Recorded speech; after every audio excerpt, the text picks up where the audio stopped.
be an addictive thing. It can be something that people crave and seek after. When somebody's ego is elevated, when it is puffed up, they think others ought to show them preference and give them honor. They can become self-absorbed and self-willed in their life. And in being that way, they begin to contradict God and begin to resist God in his guidance and really have no need for the Lord in their life. And as they go down this path, they're willing to destroy anything and anyone that they perceive as standing in their way. And we see that's what happens with Saul, and we can learn from Saul's tragic life that he came, if you will, to the edge of ageless honor, being the first king over the Israelites, of God's chosen people. He could have conducted himself in an honorable and righteous and humble and godly manner and gone down in history as one of the greats, one of the great people of faith. But instead, his name is forever associated with pride and paranoia and self-pity. And so we want to reflect on that sad account of what happened with King Saul. We want to notice now in 1 Samuel chapter 13, as we think about him, how that his love of self, his desire to control things, led to him violating the will of God. In 1 Samuel chapter 13, remember that it tells us that he had 3,000 men of Israel, that is 3,000 soldiers. He had 2,000 with him and 1,000 were with Jonathan, there in 1 Samuel 13, verse 2. And they were lined up against the Philistines. And it tells us a little bit later that the Philistines had many thousands of chariots. They had 6,000 horsemen and people as the sand which is on the seashore in multitude, in verse 5. So the Israelite army is vastly outnumbered here as they're facing off with the Philistines. And picking up in verse 6, 1 Samuel 13, verse 6, it says this: when the men of Israel saw that they were in danger, for the people were distressed, then the people hid in caves, in thickets, in rocks, in holes, and in pits. And some of the Hebrews crossed over the Jordan to the land of Gad and Gilead. As for Saul, he was still in Gilgal, and all the people followed him trembling.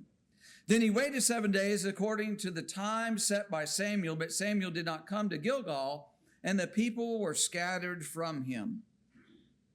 So as they are vastly outnumbered here and facing what they deem as certain defeat and maybe annihilation, the men of Israel are scattered because they're scared.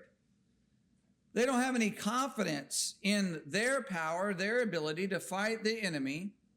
Saul does not have confidence in their ability to fight the enemy.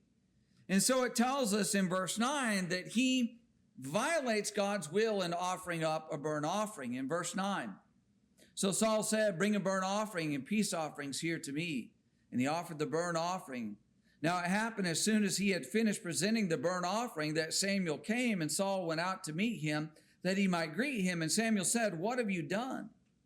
Saul said, when I saw that the people were scattered from me, and that you did not come within the days appointed, and that the Philistines gathered together at Michmash, then I said, the Philistines will come down on me at Gilgal, and I have not made supplication to the Lord. Therefore I felt compelled and offered a burnt offering. And Samuel said to Saul, you have done foolishly. You have not kept the commandment of the Lord your God, which he commanded you, for now the Lord would have established your kingdom over Israel forever. But now your kingdom shall not continue. The Lord has sought for himself a man after his own heart.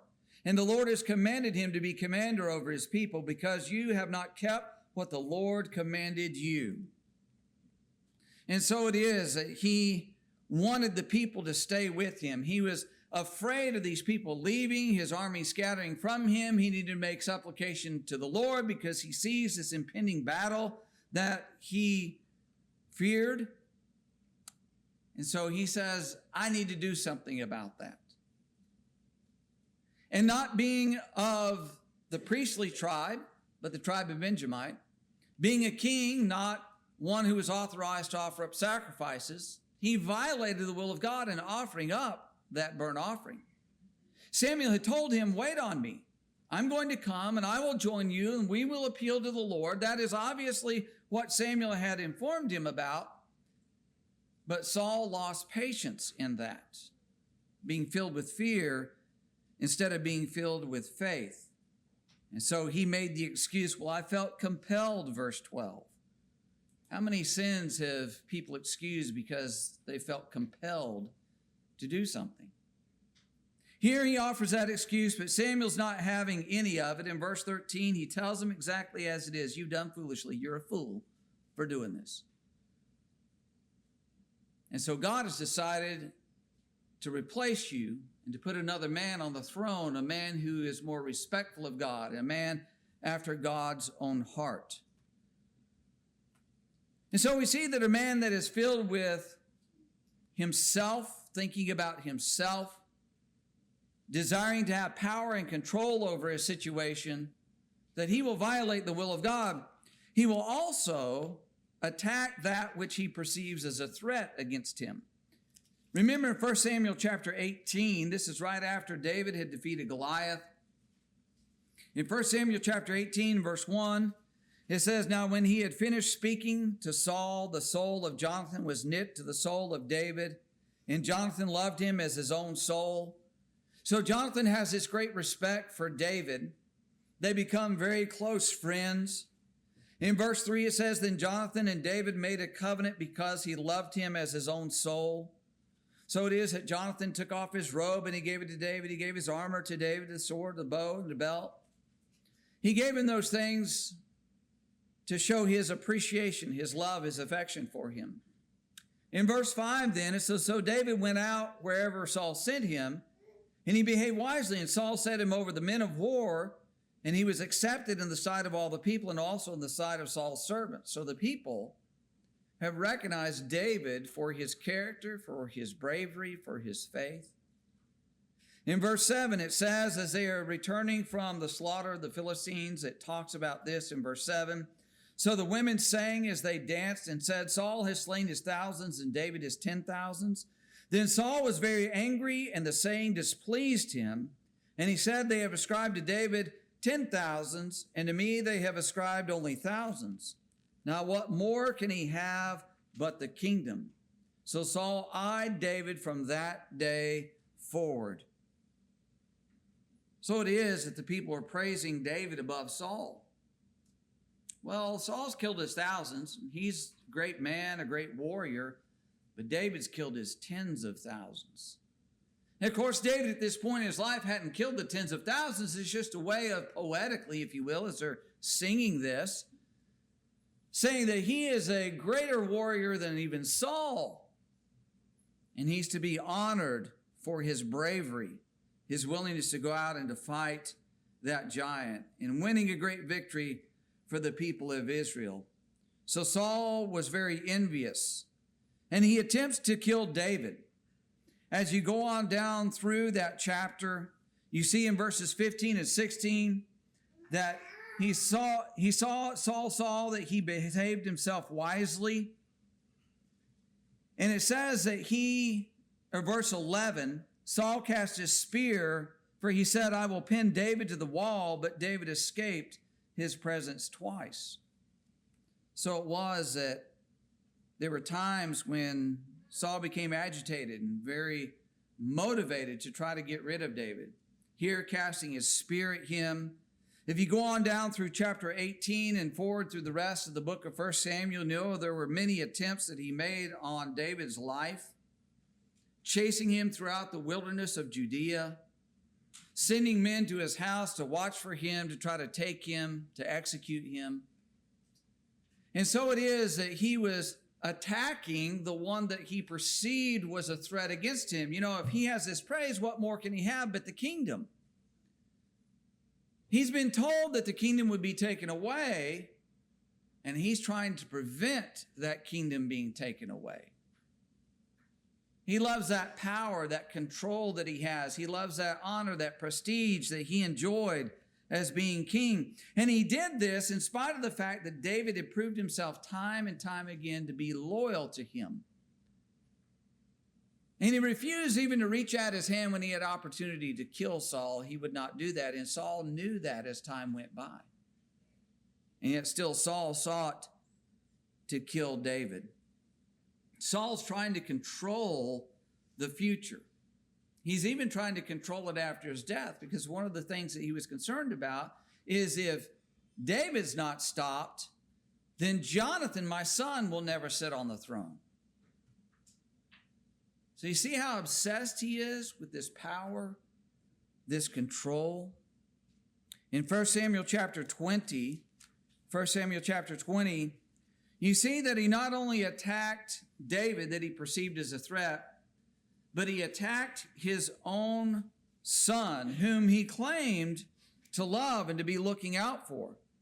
In 1 Samuel chapter 20, beginning in verse 27, as David has talked to Jonathan and told Jonathan, your father still wants to kill me. And Jonathan says, I don't think that's the case, but we'll find out. And so they've set up this test at this feast, and he's made an excuse. Well, David's not here. David's down in his own home country. But verse 27, it happened the next day, the second day of the month, that David's place was empty. And Saul said to Jonathan, his son, why has the son of Jesse not come to eat, either yesterday or today?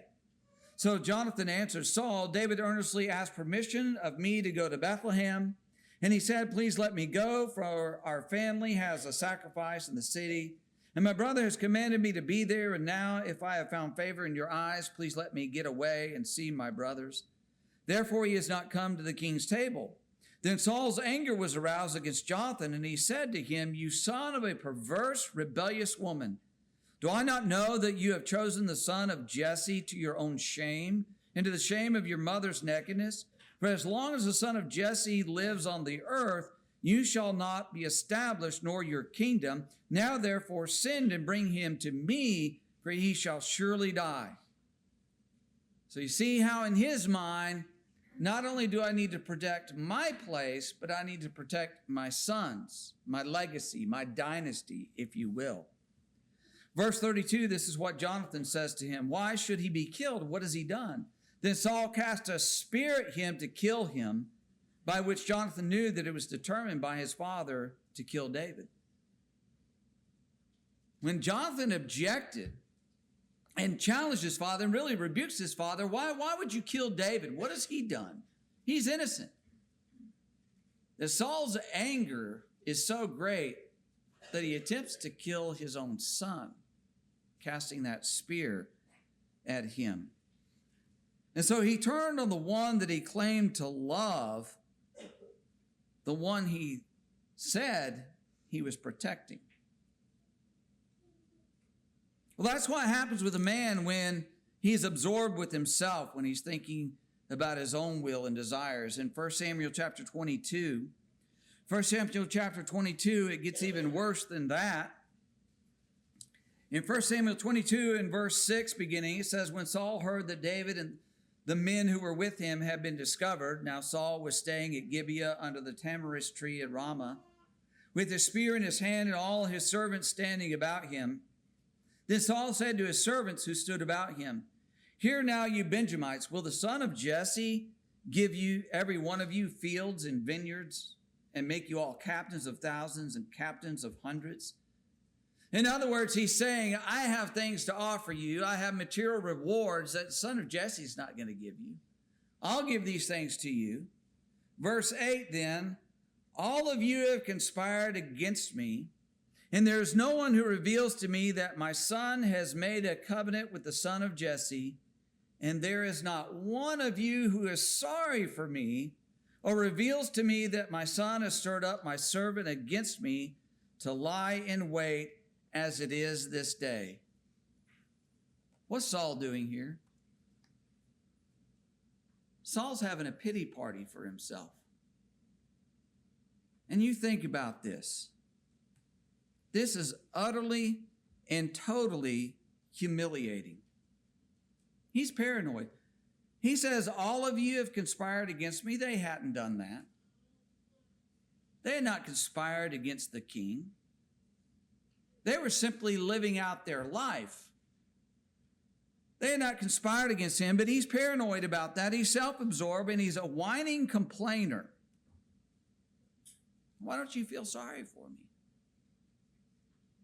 Well, Doeg, the Edomite, speaks up and says, well, I saw David, and he went to the priest at Nob, and he went to Ahimelech, and Ahimelech gave him the sword of Goliath, gave him food, and he claimed that he had inquired of the Lord for him, which we'll read about in just a second. But Doeg says, I know where he's been. So Saul goes, and he calls Ahimelech to himself. In verse 11, king sent to call Ahimelech the priest, the son of Ahitub, and all his father's house, the priests who were in Nob, and they all came to the king.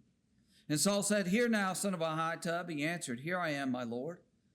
Then Saul said to him, Why have you conspired against me, you and the son of Jesse, in that you have given him bread and a sword and inquired of God for him, that he should rise against me to lie in wait as it is this day?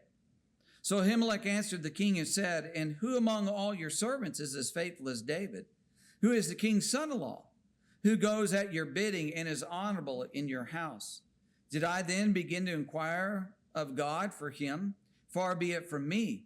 Let not the king impute anything to his servant or to any in the house of my father, for your servant knew nothing of all of this, little or much.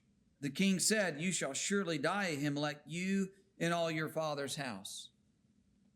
So he accuses Ahimelech of conspiring with the son of Jesse, with David, to overthrow him. He said, to rise up against me. That's what you've done, and you inquired of the Lord on his behalf, that the Lord might be with him to overthrow me. That's the sense of what he's talking about here, and that's why Ahimelech responds to him, Look, David is a faithful servant of yours. He's your son-in-law. He has gone out and done your bidding. He's been loyal. He's been consistent. He's not conspiring against you. I see him as your friend. And I haven't inquired. He says, I don't know anything about this. Remember when David showed up to Ahimelech, that he told Ahimelech, this king has sent me on this secret mission and I can't say anything about it. So Ahimelech was completely ignorant of what was going on here.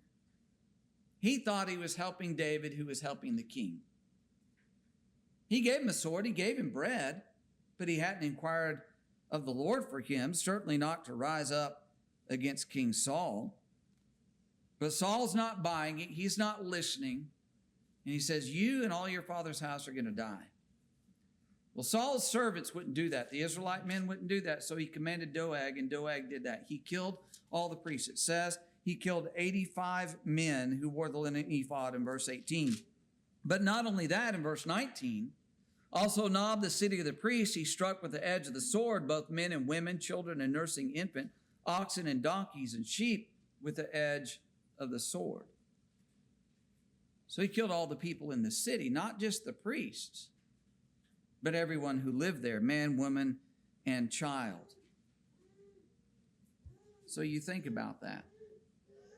At this point in his life, Saul is completely unhinged in his obsession to kill David and to protect his position and his power as king and ruler of the Israelites. We might look at this from a human perspective and say, you know what? He sees David as a direct threat. And David has this influence among the people. The people love him. Even my own son loves him and is protecting him. And so David is a threat to me, and I'm going to take him out because he is a direct threat. And there might be some kind of human earthly rationale that says, okay, I can see why that would be. And maybe even Jonathan, his son, who is in that covenant with David and protecting David and looking out for David. And so he's directly helping him. So, okay, maybe from a human earthly perspective, I can see why he would attempt to kill Jonathan and try to put him in his place. But Ahimelech? Ahimelech's innocent. And then the city of Nob and the children in Nob? You see how he will stop at nothing to protect himself.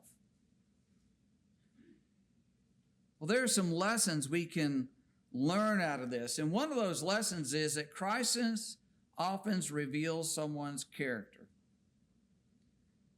Saul was shown to be a weak, insecure, and self-absorbed man through all of this. And it's so sad. He compromised in 1 Samuel chapter 13. He knew it wasn't right for him to offer up that burnt offering. But when he felt the pressure and he felt fear, and he believed there was uncertainty in what was going to happen, he boldly, arrogantly went and offered that sacrifice. Because he thought he could do that. He took matters into his own hands to protect his interests. Against God's expressed will, he did that. Let me ask you something. Do you think the Lord could have taken Saul, and if you read that account, he ended up having only 600 men. But let's just say, could God have taken Saul and 60 men and defeated the Philistines? God could have taken Saul and Jonathan, just the two of them, and defeated the Philistines. Saul didn't have that faith. He was self-absorbed in what he did. And you know, our character is tested when we face a challenge. If you go to 2 Timothy chapter 4, 2 Timothy chapter 4, Paul had men around him that failed the test. 2 Timothy chapter 4 and verse 10, remember it says, "For Demas has forsaken me, having loved this present world, is departed for Thessalonica." Demas, and the context is that Paul is in prison here. He's facing death. And that stress, that trial, however it came upon Demas, whatever challenge he faced, Paul says he chose to go to the world, to live the way of the world.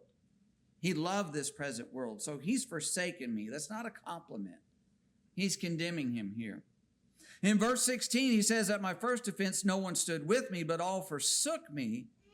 May it not be charged against him." And I take that in the way that Jesus talked about on the cross, "Father, forgive them, for they know not what they do." They're guilty. And I hope they come around one day and return to the Lord. But they all forsook him. Why? Because they're scared of what's going to happen to them. That test, that challenge they faced, revealed their character. And so it is, we need to be mindful of that. In Revelation chapter 2, remember verse 10, we often read this associated with somebody who becomes a Christian in the way that they need to live faithfully after coming up out of the waters of baptism. In Revelation 2, verse 10, he says, "Do not fear any of those things which you are about to suffer. Indeed, the devil is about to throw some of you into prison, that you may be tested.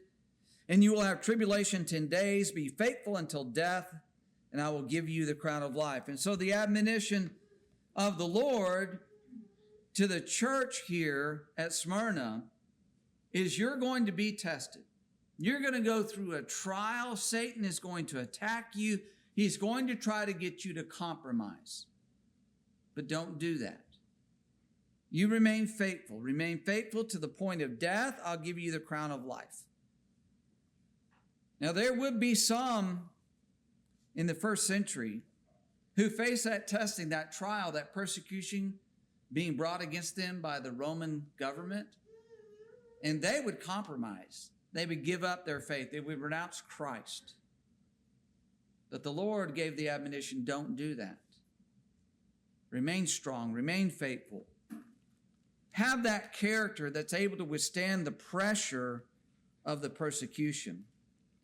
In 1 Peter chapter 1, 1 Peter 1, verses 6 and 7, he says this, 1 Peter 1, verse 6, "In this you greatly rejoice, though now for a little while, if need be, you have been grieved by various trials." Why? Why is it the Lord allows us to go through these trials? Verse 7, "That the genuineness of your faith, being much more precious than gold that perishes, though it is tested by fire, may be found to praise, honor, and glory at the revelation of Jesus Christ. So when we reflect on Saul, we reflect on these admonitions. Do we see how our character is? Take an honest assessment of ourselves. Am I one who, when the pressure is put on, I act in my own self-interest, that I love myself more than I love the Lord? Is my character strong? Am I building it up that when the trial comes, I'll be found faithful? I'll be found to have that genuine faith, that I can look forward to that crown of life. Crisis will reveal character. So how's our character? Something else we learn out of this, thinking about Saul and the way that he conducted himself, is people who love power and position love themselves and stand in opposition to God's will. He trusted in himself instead of God, as we mentioned a while ago, 1 Samuel chapter 13. There are examples in the New Testament. If you go to John chapter 9, remember that Jesus healed a blind man here, and the Jews are angry that the Lord had healed this blind man. And they begin to put pressure on the blind man, and then they call his parents in. In John 9 and verse 19, they asked them, saying, "Is this your son, who you say was born blind? How then does he now see?" His parents answered them and said, "We know that this is our son, that he was born blind, but by what means he now sees we do not know, or who opened his eyes we do not know. He is of age, ask him, he will speak for himself." His parents said these things because they feared the Jews, for the Jews had agreed already that if anyone confessed that he was Christ, he would be put out of the synagogue. Therefore his parents said, "He is of age, ask him." Do you see how they had this fear of man, just as Saul had the fear of the Philistines? And because they had this fear of man and how man would treat them and how they'd be excluded, that they said, "Well, we really don't know what happened. You just need to go ask him," which was a lie. That's what John's pointing out here. They knew what had happened. They knew what had taken place, but they don't want to get involved because they fear being cast out of the synagogue. Sadly, the Apostle Peter has a mark on his record in Galatians chapter 2. We know there was an earlier incident, of course, in the garden, or at the trial of Jesus, rather. In Galatians chapter 2, you have another occasion, Galatians 2, verse 11. The Apostle Paul writes this, "Now when Peter had come to Antioch, I withstood him to his face because he was to be blamed. For certain men came from James. He would eat with the Gentiles, and when they came, he withdrew and separated himself, fearing those who were of the circumcision." See, he gave in to that pressure that came upon him. This fear of man, how man will view you, how they're going to treat you. And in the two cases that we've read here, it's just talking about excluding you from their social group, from relationships. Not even talking about really being physically attacked at this point, but just they'll cast me out. They'll separate themselves from me. And often we have that kind of fear. Well, how are people going to react if I speak up for truth, or if I don't go along with their behavior? What are they going to say about me? Will I still be their friend? So we need to remember the Lord's admonition in Matthew chapter 10 and verse 28, when he told his disciples who would go out and face threats against their life. He said in Matthew 10:28, "And do not fear those who kill the body, but cannot kill the soul, but rather fear him who is able to destroy both soul and body in hell." You know, we need to be mindful to trust in God instead of ourselves. Instead of taking matters into our hand and trying to control the situation, we need to trust in God and his word and let things unfold. You know, the king of Israel, Saul, had a problem with pride. 1 John chapter 2. 1 John chapter 2.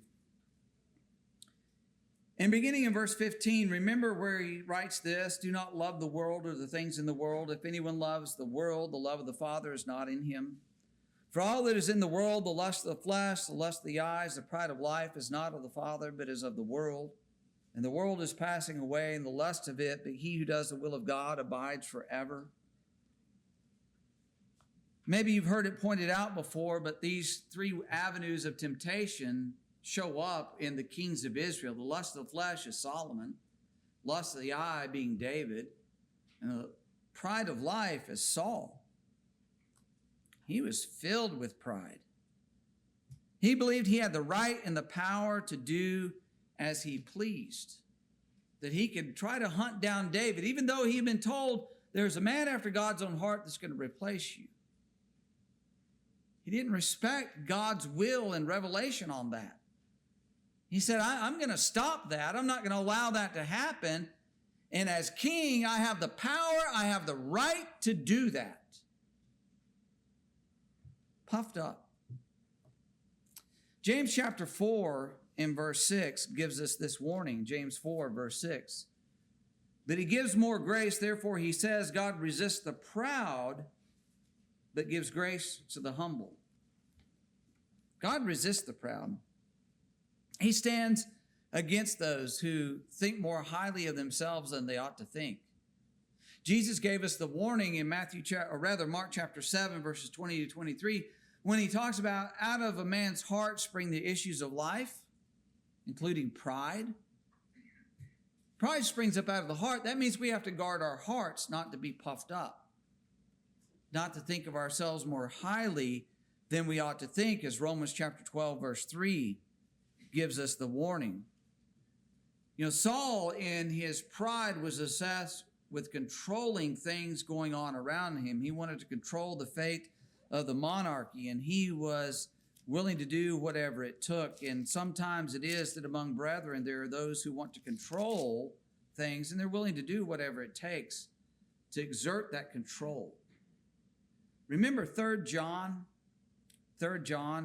verses 9 through 11 here. In 3 John verse 9, the apostle writes, I wrote to the church, but Diotrephes, who loves to have the preeminence among them, does not receive us. Therefore, if I come, I will call to mind his deeds which he does, prating against us with malicious words. And not content with that, he himself does not receive the brethren and forbid those who wish to, putting them out of the church. Beloved, do not imitate what is evil, but what is good. He who does good is of God. He who does evil has not seen God. And so it is, he says, that this Diotrephes is trying to control what's going on in the church. And why is he trying to do that? It says because he loves to have the preeminence. He loves to be number one. He loves to be the one that's in the position of power and control. And so what did he do? It says in verse 10 that he did not receive John, did not receive us. And in verse 9, he says that. In verse 10, he says the things that he does against him, prating against him with malicious words. He attacked John. He said evil things against John, the apostle. Now, Diotrephes knew that John was an apostle, that he was a hand-picked servant and ambassador of Jesus Christ. He knew that. But his arrogance led him to attack John and to not receive him. Well, John's not worthy of fellowship. Imagine how a person had to think of themselves to take that stand.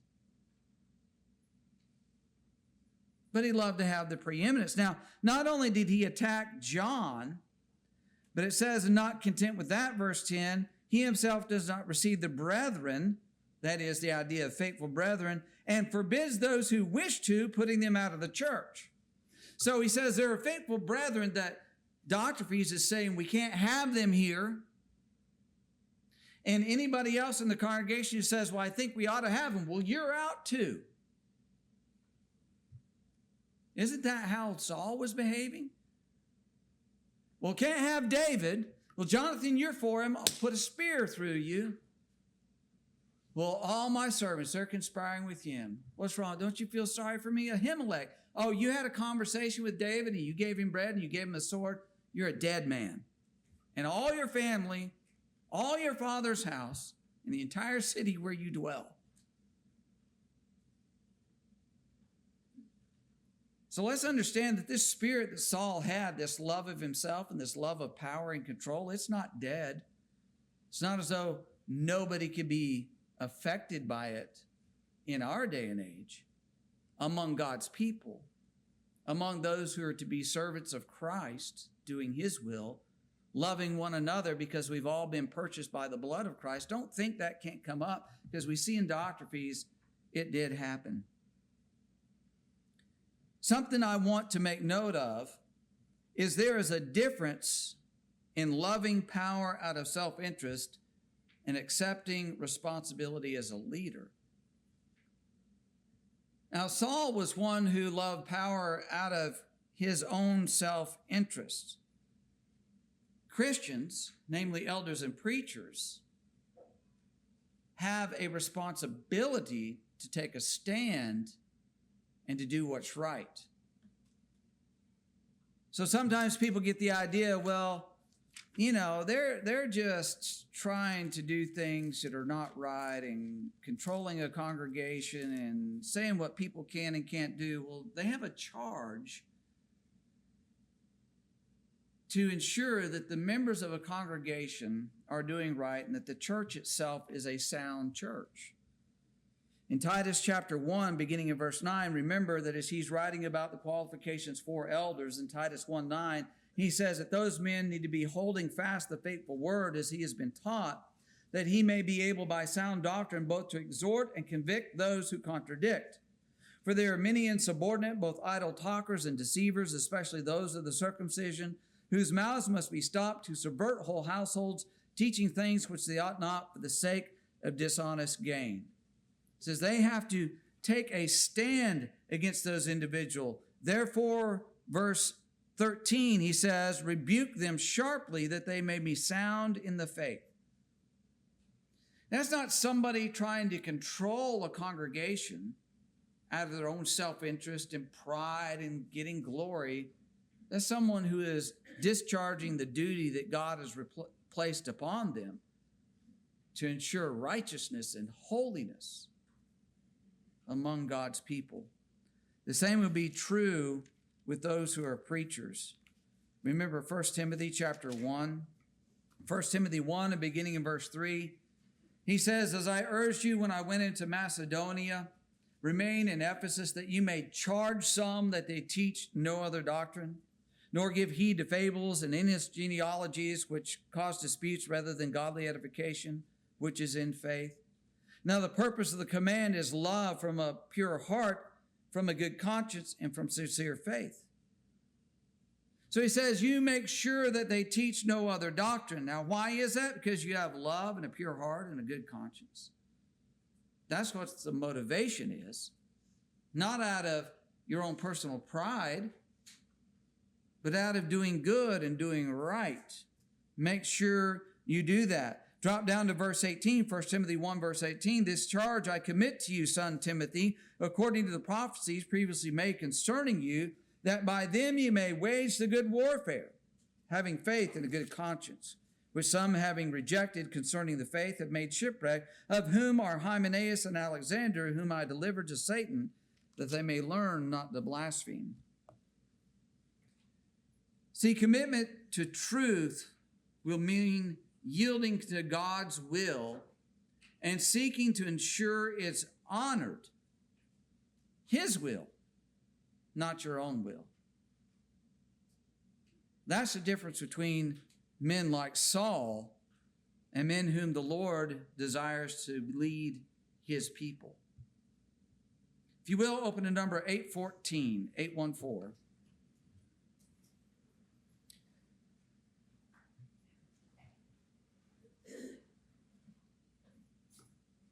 When we look at Saul and his character, it's a case study of how to be pathetic.